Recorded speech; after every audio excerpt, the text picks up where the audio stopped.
என் பிள்ளைகளாக இருக்கக்கூடிய நீங்கள் என்னுடைய சத்தத்தினை கேட்டு நடக்கிறீர்களா என்பதை இன்று சிந்தித்துப் பாருங்கள்.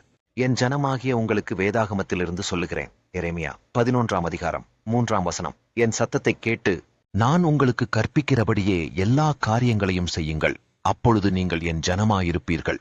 நான் உங்கள் தேவனாயிருப்பேன் என்று எழுதியிருக்கபடியாக என் மகளே, என் மகனே, என் பிள்ளைகளாக இருக்கக்கூடிய நீங்கள் என்னுடைய சத்தத்தினை கேட்க வேண்டும். நான் சொல்லுகிறபடியே நீங்கள் உங்களுடைய வாழ்க்கையிலே நடக்க வேண்டும்.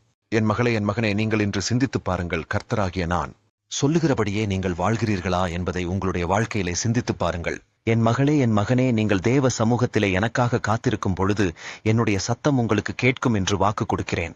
தேவ சமூகத்திலே நீங்கள் எனக்காக காத்திருந்து ஜெபிக்கும் பொழுது கர்த்தராகிய நான் உங்களிடத்திலே பேசுவேன் என்று வாக்கு கொடுக்கிறேன். என் மகளே, என் மகனே, நீங்கள் செய்யக்கூடிய காரியம் சிறிய காரியமாக இருந்தாலும் பெரிய காரியமாக இருந்தாலும் நீங்கள் கர்த்தராகிய என்னிடத்திலே கேட்டு அவைகளை நீங்கள் என்னுடைய சத்தத்தின்படி செய்யுங்கள். நீங்கள் தேவ சமூகத்திலே என்னிடத்திலே கேட்கும் பொழுது கர்த்தராகிய நான் நீங்கள் கேட்கக்கூடிய ஒவ்வொன்றிற்கும் பொறுமையாக உங்களுக்கு பதில் கொடுப்பேன் என்று வாக்கு கொடுக்கிறேன். நீங்கள் கர்த்தராகிய நான் கொடுக்கக்கூடிய வார்த்தைகளை ஏற்று அதன்படியே வாழ உங்களை ஒப்புக் கொடுத்து வாழ வேண்டும்.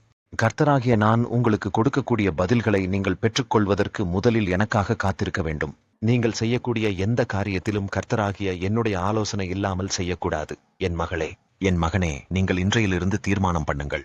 நான் ஆண்டவருடைய சத்தத்தை கேட்டு நடக்க வேண்டும்.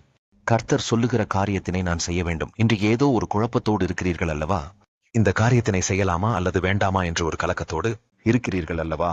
அப்படிப்பட்ட சூழ்நிலையில் இருக்கக்கூடிய என் ஜனமாகிய நீங்கள் என்னுடைய தேவ சமூகத்திற்கு வந்து எனக்காக காத்திருங்கள். எனக்காக காத்திருந்து என்னிடத்திலே ஜெபம் செய்யுங்கள். வேதாகமத்தை வாசித்து என்னை நோக்கி ஜெபம் செய்யுங்கள். என்னுடைய சத்தத்திற்காக நீங்கள் காத்திருங்கள். அப்படி காத்திருக்கக்கூடிய என் ஜனமாகிய உங்களிடத்திலே கர்த்தராகிய நான் பேசுவேன் என்று வாக்கு கொடுக்கிறேன். கர்த்தராகிய நான் உங்களை நேசிப்பதினால் உங்களிடத்திலே பேசிக் கொண்டிருக்கிறேன். கர்த்தராகிய நான் உங்களிடத்திலே பேசிக் கொண்டிருப்பது உங்களுக்கு எவ்வளவு பெரிய பாக்கியம் என்பதை சிந்தித்துப் பாருங்கள். உங்களுக்கு வேதாகமத்திலிருந்து சொல்லுகிறேன். ஏசாயா 54ஆம் அதிகாரம் 4ஆம் வசனம். பயப்படாதே, நீ வெட்கப்படுவதில்லை, நானாதே, நீ இலச்சை அடைவதில்லை என்று எழுதியிருக்கப்படியாக என் மகளே, என் மகனே, நீங்கள் வெட்கப்பட்டு போவதில்லை என்று கர்த்தராகிய நான் உங்களுக்கு சொல்லுகிறேன். இன்று ஏதோ ஒரு காரியத்திலே நான் வெட்கப்பட்டு போய் விடுவேன் என்று கலங்கிக் கொண்டிருக்கிற என் ஜனமாகிய உங்களுக்கு கர்த்தராகிய நான் சொல்லுகிறேன். நீங்கள் எந்த காரியத்திலும் இன்று வெட்கப்பட்டு போவதில்லை என்று உங்களுக்கு வாக்கு கொடுக்கிறேன். அப்படிப்பட்ட சூழ்நிலையில் கலங்கிக் கொண்டிருக்கிற உங்களை பார்த்து கர்த்தராகிய நான் சொல்லுகிறேன். நீ பயப்படாதே மகளே, நீ பயப்படாதே மகனே, நீ வெட்கப்பட்டு போவதில்லை. கர்த்தராகிய நான் உங்களுக்கு துணையாக நிற்கிறேன் என்று உங்களுக்கு வாக்கு கொடுக்கிறேன். கர்த்தராகிய நான் என் ஜனமாகிய உங்களை வெட்கப்பட விட மாட்டேன். கர்த்தராகிய நான் உங்களுக்கு துணையாக இருக்கும் பொழுது நீங்கள் தைரியமாக இருங்கள் என்று உங்களுக்கு சொல்லுகிறேன். நீங்கள் விசுவாசத்தோடு என்னை நோக்கி, கர்த்தாவே, நான் பயப்பட மாட்டேன், நான் வெட்கப்பட்டு போகாதபடி நீங்கள் என்னை பாதுகாத்துக் கொள்வதற்காக உமக்கு ஸ்தோத்திரம் என்று என்னை நோக்கி நீங்கள் ஜெபத்தினிலே துதியுங்கள். நீங்கள் என்னை நோக்கி இன்று துதித்துப் பாருங்கள். இப்பொழுதே உங்களுக்கு அதிசயமும் அற்புதங்களும் நிறைவாக கிடைக்கும் என்று உங்களுக்கு வாக்கு கொடுக்கிறேன். உங்களுக்கு ஜெயம் உண்டாகும் என்று சொல்லுகிறேன். நீங்கள் பயப்படுகிற காரியத்தினை கர்த்தராகிய நான் உங்களுக்கு அற்புதமாக மாற்றிக் கொடுப்பேன் என்று வாக்கு கொடுக்கிறேன். இப்பொழுது என்னை நோக்கி ஜெபம் செய்யுங்கள். கர்த்தாவே, உம்முடைய சத்தத்தின்படி நாங்கள் நடக்க எங்களை உங்களிடத்திலே ஒப்புக் கொடுத்து ஜெபிக்கிறோம். கர்த்தாவே, உம்முடைய குரலை கேட்க நாங்கள் விரும்புகிறோம்.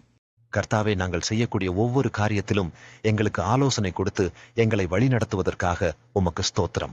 கர்த்தாவே, நான் இன்று செய்யக்கூடிய காரியத்தினை குறித்து உம்மிடத்திலே ஒப்புக் கொடுத்து ஜெபிக்கிறேன். கர்த்தாவே, நீங்கள் என்னை வெட்கப்பட்டு போகாதபடி வழிநடத்துவதற்காக உமக்கு ஸ்தோத்திரம். கர்த்தாவே, நீங்கள் எங்களுக்கு துணையாக இருக்கும் பொழுது நான் பயப்பட மாட்டேன்.